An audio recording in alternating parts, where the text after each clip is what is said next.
Olá, meu fera, vamos falar agora de efeitos biológicos da radiação. Vou falar rapidamente sobre alguns efeitos, principalmente porque nós estamos expostos constantemente a fontes de radiação. Por exemplo, radiografias, exames médicos que envolvem os radioisótopos, também através do contato do gás radônio, né, que escapa dos solos, e sem falar que o carbono 14, né, o carbono 14, ele está presente no nosso organismo. Então, o próprio corpo humano tem uma forma de radiação, já que naturalmente nós temos no nosso organismo o carbono 14. Então, os efeitos biológicos que essas radiações podem fazer no organismo do ser vivo, né, no ser humano em especial, depende de uma série de fatores. Nós temos aqui os 4 fatores: tipo de radiação, tipo de tecido que vai ser atingido, né, tecido vivo, tempo de exposição e intensidade da fonte radioativa. Então vamos começar do primeiro, tipo de radiação. Quais são as radiações naturais? Você vai lembrar quais são as radiações naturais: alfa, beta e gama. Bacana?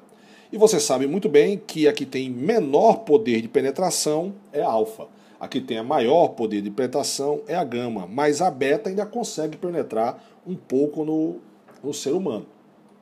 Então, as radiações beta e gama, em especial, vou falar delas, né? A radiação beta e gama, ela pode interagir com as células do nosso organismo, em virtude das altas quantidades de energia que elas apresentam. Então a gente pode dizer o seguinte, né, que as emissões nucleares podem fazer com que as moléculas do corpo percam elétrons e formando íons, certo? Ou ainda, podem fazer com que também ligações químicas, tipo na água, sejam rompidas. Aí você vai ter o que a gente chama de radicais livres, que são espécies com elétrons desemparelhados. Então olha só, conforme mais ou menos eu vou explicar aqui agora. Vou apagar aqui para você entender. Olha só.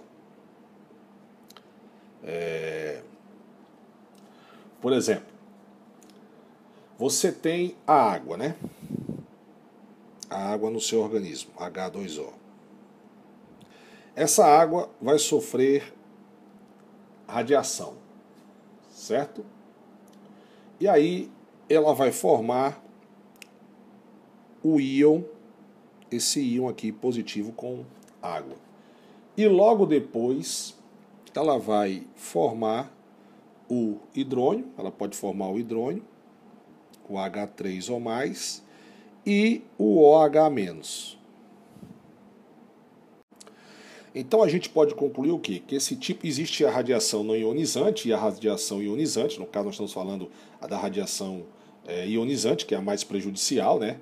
Que pode ionizar essas moléculas, como eu fiz aí, né? Formando íons, que foi o que a gente formou, íons, ou radicais livres. E aí vai causar o quê? Mutação genética. Certo, meus jovens? Ok? Essa radiação ionizante, como eu falei, ela é muito prejudicial à saúde, porque ela pode produzir tumores, né? Anemias e mutações genéticas, porque elas vão causar a divisão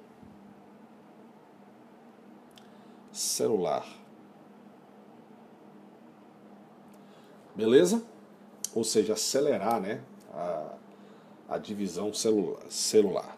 Bacana? Então, o tipo de radiação é o primeiro efeito biológico. O segundo, o tipo de tecido que vai ser atingido, né? Porque, olha só, alguns tecidos são mais sensíveis que outros, como, por exemplo, o da medula óssea. Deixa eu aumentar aqui um pouquinho para ficar mais fácil para escrever. Da medula óssea, certo? Dos órgãos reprodutores, reprodutores. A gente também tem os tecidos linfáticos. Bacana, certo? As membranas mucosas, o cristalino dos olhos e das células responsáveis pelo desenvolvimento de criança. Então nós temos aí alguns tecidos que são mais sensíveis. E o pior, quanto mais jovem, deixa eu botar aqui, quanto mais jovem for o paciente, maior é o risco dele sofrer alterações genéticas ao se submeter a exames tipos de raio-x, por exemplo. É por isso que é aconselhável as mulheres, por exemplo, quando estão em idade fértil, quando as mulheres estão em idade fértil, elas somente fazerem exames de radiografia quando elas estiverem menstruadas.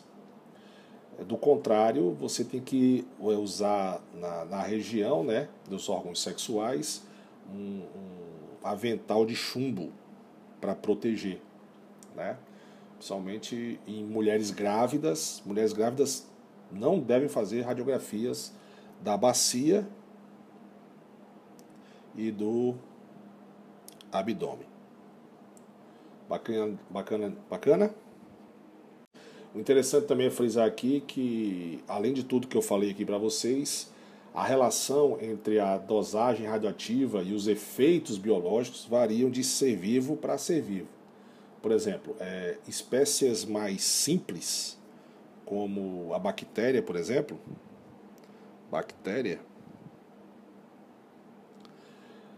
são mais resistentes do que os mamíferos. Tu acredita nisso? Pois é.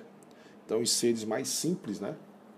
Varia, né? Como eu falei, eles são mais resistentes do que os mamíferos. Bacana? O terceiro é o tempo de exposição. Lógico, a galera que trabalha com material radioativo, isótopos radioativos o tempo todo, logicamente ela tem um tempo de exposição maior, né? Pois a radiação recebida é acumulada e os danos que podem provocar são irreversíveis. Então esses profissionais